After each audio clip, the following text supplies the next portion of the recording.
Back to Sunrise Daily. We're joined now by Jerry Chukwueke as we continue our focus on the hashtag Bring Back Our Girls and what everyone seems to be doing, all focused on ensuring that the girls return home. Thank you for coming on this morning. Well, thank you very much. I'm glad to be here.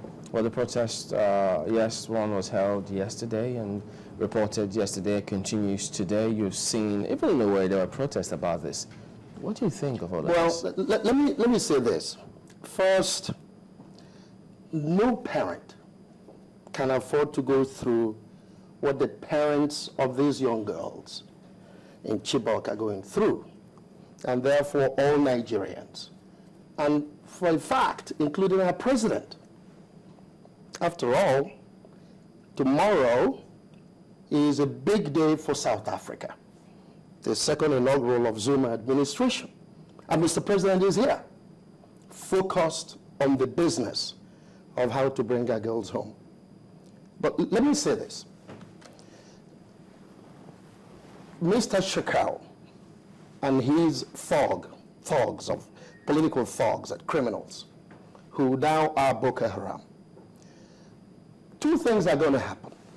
To release our girls to us, or this government, with the support of the international community, will get them. It'll be one of two things that will happen soon.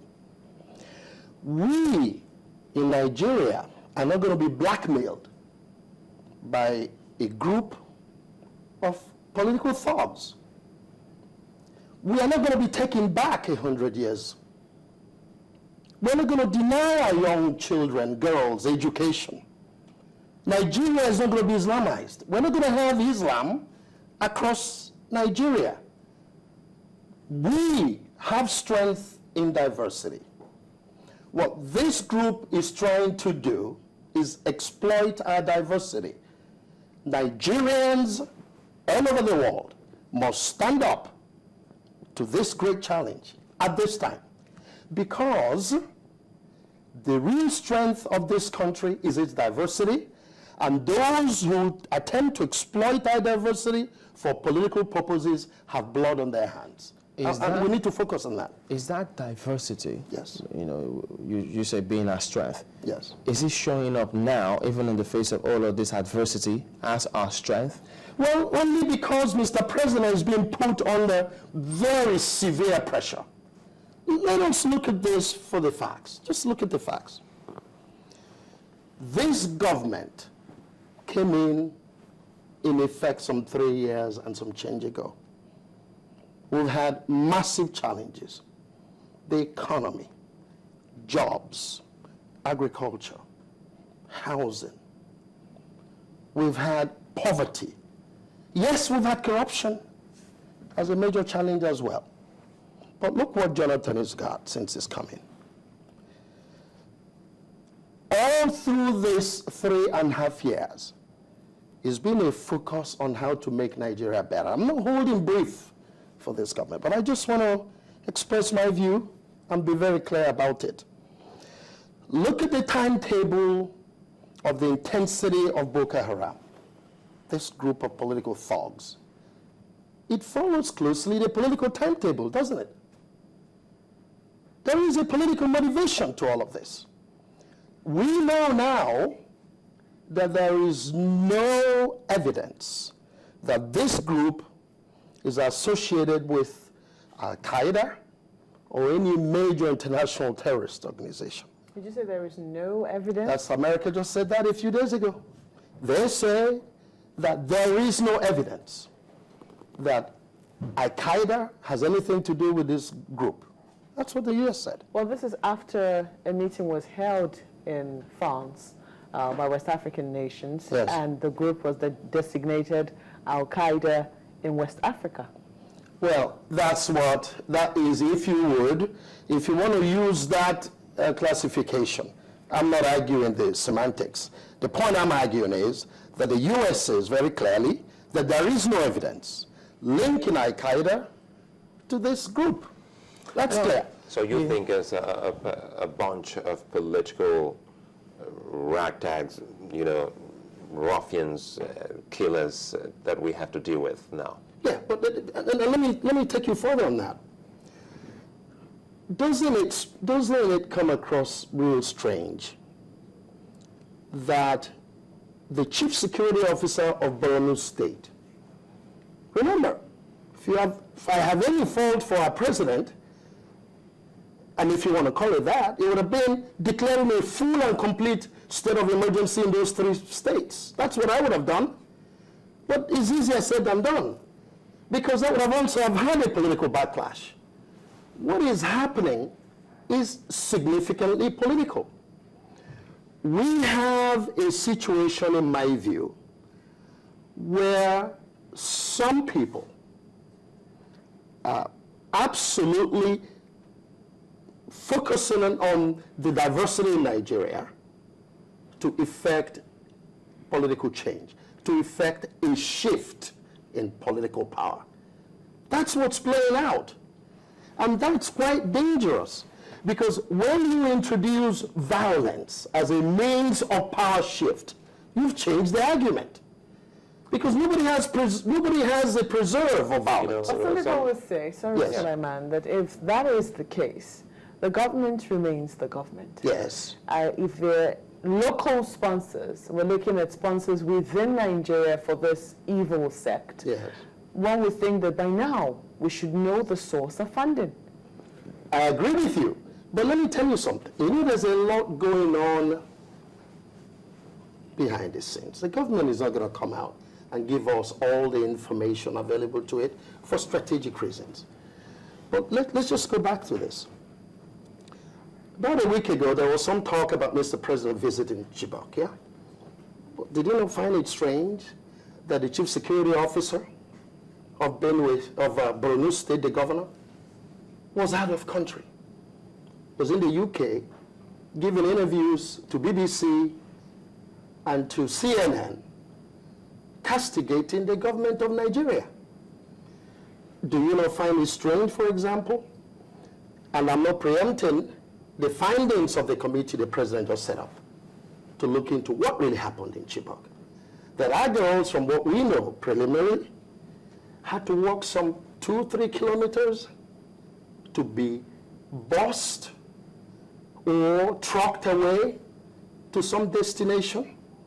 We've seen our girls on television a few days ago. It looked to me like they were in some kind of private property somewhere. They looked fairly well kept. They looked like this was quite organized in some sense. Although looks could be deceptive. No, absolutely. I'm talking about looks. And you know what else? What does this leader of Boko Haram say? He says, I want to swap these precious Nigerian girls with his thugs in detention. So we're going to bring this government to a level where we shall free Boko Haram criminals who are terrorizing Nigerians with our precious girls. That tells you the motive. So having said that, I think we ought to be fair and be balanced. Yes, this is a challenging time for Nigeria. You know, But we must be a bit patient. I still want to go with Mark, but now, you know, we've always, or rather, it's always been the talk, especially from the quarter of government, being a political instigated violence. Is it that we're helpless? If it's politically motivated, then we have the wherewithal, right, to Yes. crush this. Yes, I agree with you. I mean, look what Mr. President did a few days ago. He approved an emergency budget of $1 billion to bring in more equipment and tools and focus on this great challenge. There's recruitment going on today to bring more people into the armed forces. There are over 20,000 troops in that region today. Sambisa Forest, the way I understand it, is some 8 to 10 times the size of Lagos State. Great porous borders, Cameroon, Niger, Chad. Now look at the strategic importance of the meeting Mr. President had in France a few days ago. That those governments have made the commitment to also make great efforts to start to seal off their borders. This will help contain this menace because Nigerians deserve peace of mind. Nigerians deserve safety and security. But that is the job of government. And I think that this president, and I'm not saying this is a perfect administration, it's not. But Jonathan has been put under pressure from day one. And this man is fighting like mad to make this country better. That's my view. That committee. That's my view. That committee that was set up, which you spoke, alluded to a couple of minutes ago, don't you think that if they come up with the recommendation, it will raise a lot of issues? Because I see questions coming through here. This one was for, it dropped in late for Chude actually, was saying the president is CNC and state of emergency, and there is state of emergency in Borno, yet the governor wrote an undertaking guaranteeing security, he can't be absolved, and then you have others who say all sorts of things. So if that committee comes up with reports and they allude to things like this one and so many other things, isn't that going to like tilt the balance or change the focus of discussion and distract opinion again on things? Well, just take a look at this. What has happened, in my view, is the disconnect between certain state governments that are not of PDP. Let me call it what it is. With the government at the center. The communication has not been there. The cooperation has not been there. And this sort of disconnect, it's created this vulnerability that has been exploited by this group of thugs. But they had a meeting not long ago, all the governors, a security council meeting. Yes. And the populace is under the impression that they are going to pull together to fight terrorism. That's the impression. I'm talking about reality check here. There doesn't seem to have been sufficient communication and connect between certain governments of the Northeast and the federal government, because they're fighting over 2015, unfortunately.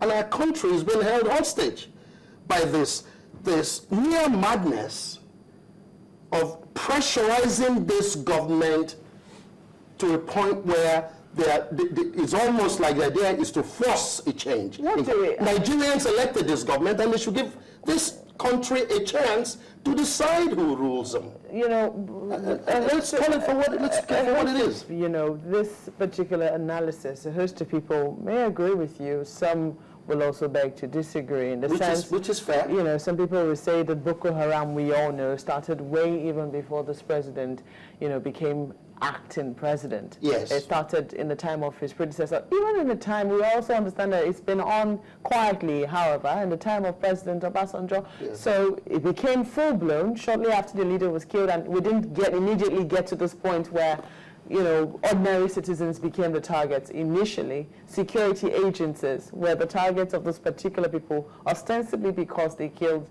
their leader in detention. Now, and also what we also know about the sect, if these are anything to go by, is that this sect also was a little divided in itself, in the sense that it had those who thought that intellectually, or being intellectual was the way to go, while others thought being radical was the way to go. We don't know where all of this is coming from, but this is what has been put out by, you know, by the media.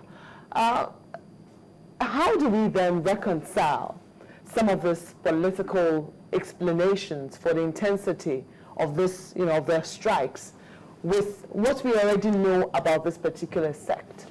Well, let me respond this way. I think there is no debate about the fact that a lot of Nigerians lack the economic opportunities they deserve. And it's manifesting itself in a high level of unemployment, the lack of opportunities out there for people to earn a living, particularly the youth. And our youth have become vulnerable. The fact of the matter also is that poverty and unemployment predates the Jonathan administration. I'm not saying that more couldn't have been done, but it's a massive challenge. The agricultural revolution is helping, because today, Nigeria is growing over 80% of the rice we consume. We're growing over 60% of the wheat we consume. The power sector is privatized, so it gives us new opportunities. It will take some time. We have new things happening in aviation sector, more roads, more opportunities for our people. Now, but there's more we can do. And the whole focus, in my view, must be more and more jobs created, private sector-driven approach to governance, a concise effort to contain corruption. You can never eliminate it completely, but we got a lot of work to do in that regard. Those things allow our people a fair chance to make a living and have productive lives. Okay. I believe that's the focus of this government. Let me quite answer my question, thank you, Mr. but Chukwueke. I'll let it go. Time is not on our side anymore today, but I want to thank you for coming on. Well, this thank you very much. All right, we'll Glad be to back be here. in just a moment, so please join us again.